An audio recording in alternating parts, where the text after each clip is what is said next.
ഊതട്ടെ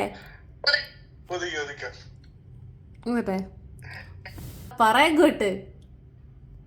happy birthday to you, happy birthday to you, happy birthday, happy birthday, happy birthday to you. ഞാൻ തന്നെ cake കഴിക്കട്ടെ. കല്യാണത്തിന് ശേഷമാണ് ബർത്ത്ഡേക്ക് കേക്ക് കട്ടിംഗ് ഒക്കെ സ്റ്റാർട്ട് ചെയ്തത്.